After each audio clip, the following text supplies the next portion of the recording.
দেখো 31 দাগ প্রশ্ন 2004 ইউজিসি নেট ডিসেম্বর তার প্রশ্ন in which year the sale of পেপাপ ইজ দ্য ম্যাক্সিমাম। তো ম্যাক্সিমাম সেল এইগুলো যেটা করতে হয় সেটা হচ্ছে তোমাকে এই গ্রাফিক্যাল এক্সটেনশন দেখে তোমায় কিন্তু এর উত্তরগুলো বার করতে হবে। এমন কিছুই আহামরি কঠিন না, কিন্তু তোমাকে এই গ্রাফিক্যাল এক্সটেনশনগুলো দেখতে হবে। In which year the sale of পেপাপ ইজ ম্যাক্সিমাম, সঠিক উত্তর হচ্ছে অপশান ডি। অর্থাৎ কেন ম্যাক্সিমাম সেল হয়েছে, আমরা যদি ইয়ার হিসেবে লক্ষ্য করি তাহলে দেখা যাবে যে এই যে টোটাল যে সার্কামস্ট্যান্সে দেখা যাচ্ছে এইগুলোকে কিউমুলেটিভ ফ্রিকোয়েন্সি হিসেবে যোগ করলে আমরা সর্বোচ্চ যে ধাপ সেটা এই যে পেপাপ যেটা সেটা পেয়ে থাকি। তা পেপাপ এই দেখো পেপাপ কোথায় হচ্ছে আগে, এটা হচ্ছে 20। ওকে, পেপাপ তা in which year the sale of পেপাপ ইজ ম্যাক্সিমাম। ওকে, তো পেপাপ এর যে রেসপেক্ট সেই রেসপেক্টে দেখা যাচ্ছে অপশান ডি, সরি 1 নম্বর অপশান ডি হচ্ছে রাইট অ্যান্সার। কারণ হচ্ছে এখানে সেই রকমভাবে ম্যাক্সিমাম কিছু দেয়নি, তার কারণ হচ্ছে যদি তুমি ভালো করে লক্ষ্য করো এখানেও 20 আছে, এখানেও 20 আছে, তো ম্যাক্সিমাম যদি তোমার ধরা হয় তাহলে হিসেব মতো 35। এটা 1989 সাল, কিন্তু 1989 সাল এখানে কোনোটিতেই নেই, তাই নান অফ দিস হচ্ছে সঠিক উত্তর। In which year soft drink average annual sale is maximum in the period of 1988 থেকে 1989। পেপাপ অনলি, কারণ এটা আমরা দেখলাম যে সঠিক উত্তর, তাই ইয়ে। আচ্ছা, তারপরে কি বলছে, what was the approximate percentage drop in the পেপাপ ইন 1990 হোয়ার ইট সেল। সঠিক উত্তর হচ্ছে 14। এটা আমরা মানে জাস্ট তোমার গ্রাফিক্যাল এক্সটেনশনটা দেখলে তোমরা ইন ডিটেলসে কিন্তু বুঝে যাবে। কি বলছে, the report on currency and finance for each year the financial in India is published by হচ্ছে reserve bank of India, RBI হচ্ছে পাবলিশড হয়ে থাকে। The report on currency and finance for each of the financial year in India is published by Reserve Bank of India. ওকে, আচ্ছা, number of two ক্লাসেসের মধ্যে N হচ্ছে number অর্থাৎ সংখ্যা, arithmetic mean হচ্ছে, the combined mean marks of the two classes হচ্ছে B. তার কারণ হচ্ছে মিন মানে কি, a+b/2, এই হচ্ছে মিনের যে থিওরিটিক্যাল যদি টার্মটাকে দেখো তাহলে মিনের ক্ষেত্রে আমরা কিন্তু এইটা আমরা অ্যাভারেজে অনুযায়ী পেয়ে যাই। তো a+b/2 যদি আমরাকে ক্যালকুলেশন করে থাকি তাহলে কিন্তু আমরাকে ক্যালকুলেটিভ আকারে যে মিনটা সেই মিনটা কিন্তু পেয়ে যাব। তো রাইট অ্যান্সার হচ্ছে option number B. ICT stands for, ICT অর্থাৎ ইনফরমেশন অ্যান্ড কমিউনিকেশন টেকনোলজি। আমরা জানি denotes regarding the information and communication technology related যে সমস্ত হয়, that is its includes in the ICT pattern. তারপর কি বলছে, which of the following is not a statement is not correct. কি বলছে, computer is capable of the processing only digital signal, computer is capable for analyzing both quantitative and qualitative data, appropriate software is required for processing the data, computer is capable of processing digital as well as analog signals। তো সঠিক উত্তর হচ্ছে option number A, computer is capable of processing only digital signal. তারপরে দেখো computer related কিন্তু ভীষণ important প্রশ্ন আসে এবং এই প্রশ্নগুলো ভীষণই ধাঁধালো, ওই জন্য খুব মন দিয়ে কম্পিউটারের যে পার্ট সেই কম্পিউটারের পার্টটা কিন্তু তোমাদেরকে ফলো আপ করতে হবে। বলছি, which of the following is appropriate the definition of information technology, which of the following is appropriate for the definition of information technology. Information technology refers to the use of hardware and software processing information।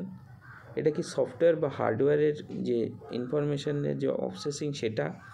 Information technology refers to the use of hardware and software for distribution of useful information. Information technology refers to the use of hardware and software for storage, retrieval, processing and distributing information of many kinds. Information technology refers to the use of principles of physical sciences and social sciences for processing of information of many kind. তো সঠিক উত্তর হচ্ছে option number C. Information technology refers to the use of hardware and software for storage, retrieval, processing, distributing information of many kinds. এইটা হচ্ছে সঠিক উত্তর, option number C. আচ্ছা, তারপরে কি বলছে দেখো, which of the following statement is correct. কি হচ্ছে বলছে, virus is important to spread processing of information through computer, internet does not allow virus to spread it. তো সঠিক উত্তর হচ্ছে virus is a part of a software, কারণ virus একটা সফটওয়্যারের একটি অন্যতম গুরুত্বপূর্ণ অংশ, তাই অপশান নাম্বার সি এর সঠিক উত্তর। নেক্সট প্রশ্ন দেখো কি বলছে, which of the following is correct statement? Computer can be used for diagnosing the difficulty of a student in learning a subject. Physiological testing can be done with the help of a computer provided a software is available. A set of instruction is called a program. A set of instruction is called a program. Right answer হচ্ছে all of the above. সঠিক উত্তর হচ্ছে option number D. Next question দেখো, global warming during winter to becomes a more pronounced at the equator. তো কি হচ্ছে right answer হচ্ছে topic of Capricorn, option number D হচ্ছে রাইট অ্যান্সার। তো টপিক অফ ক্যাপ্রিকন হচ্ছে এর সঠিক উত্তর। গ্লোবাল ওয়ার্মিংয়ের ক্ষেত্রে আমরা যদি ভালো করে লক্ষ্য করি তাহলে আমরা দেখতে পাবো যে টপিক অফ ক্যাপ্রিকন হচ্ছে এর সঠিক উত্তর, অপশান নম্বর ডি। দেখো নেক্সট প্রশ্ন, in the study of man environment interaction the statement of miss sample that humans are solely the product of their environment is key. In study of man environment interaction the statement of miss sample that humans are solely the product of their environment সঠিক উত্তর হচ্ছে a fact. Right answer হচ্ছে a fact.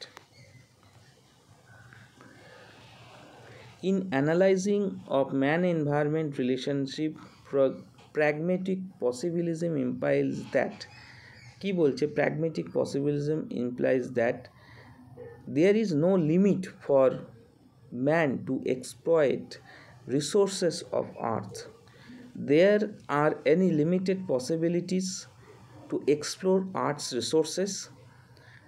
Man has to watch and access the situation and go ahead with resource utilization.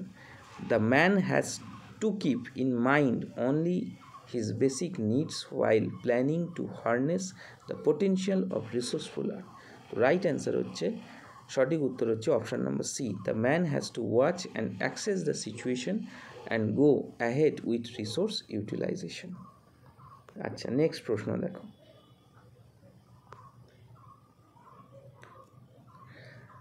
arrange the column in proper sequence so as to match with the column choose 1 and column B. কি বলছে, hearing মানে এর হচ্ছে highest level কত সেইটাই বুঝতে চেয়েছে। দেখো হিয়ারিং যেটা হচ্ছে সেই হিয়ারিংকে আমরা যদি সঠিকভাবে লক্ষ্য করি তাহলে হচ্ছে তার যে হাইস্ট লেভেল অর্থাৎ ইম্পর্টেন্ট লেভেল হচ্ছে 60 decibel.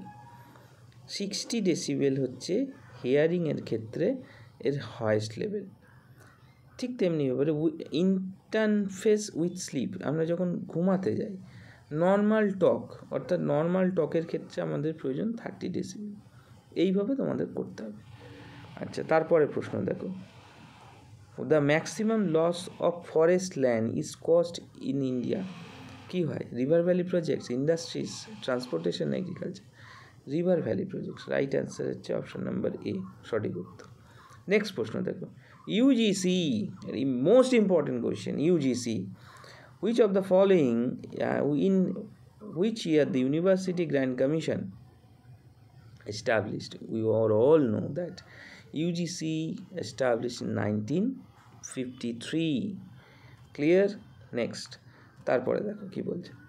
Another name of basic education is নাই তালিম। তো নাই তালিম হচ্ছে বেসিক এডুকেশনের মধ্যে একটি word, the education plan.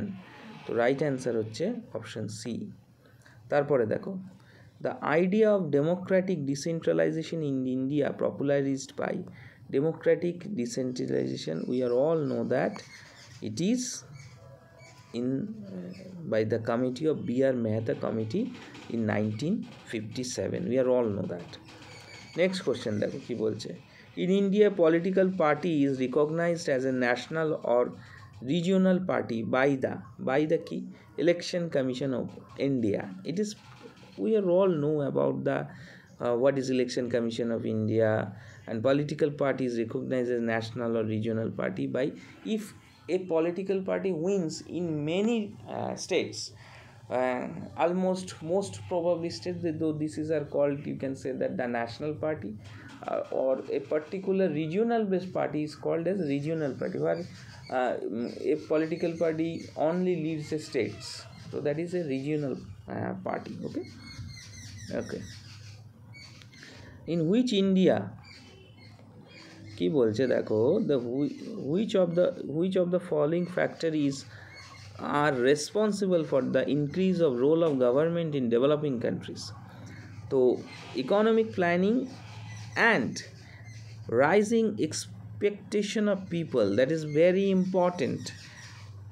Privatization, emergence of the concept of welfare. So what is important? A and D. Economic planning, proper economic planning is very important for the rising of a government, of a constitutional body forum, everything. And emergence of concept of welfare, that is also very important. So A and D is the correct answer. এটা হলো UGC net 2004-এ যে 50টি প্রশ্ন এসেছিল, সেই 50টি প্রশ্নের ফুল information প্লেলিস্টে দেয়া থাকবে। এই প্রশ্নগুলো সঠিক অ্যান্সার করে দেয়া হয়েছে, তোমরা সেটিকে ফলো আপ করো, সলভ করো, অবশ্যই তোমরা সাকসেস পাবে।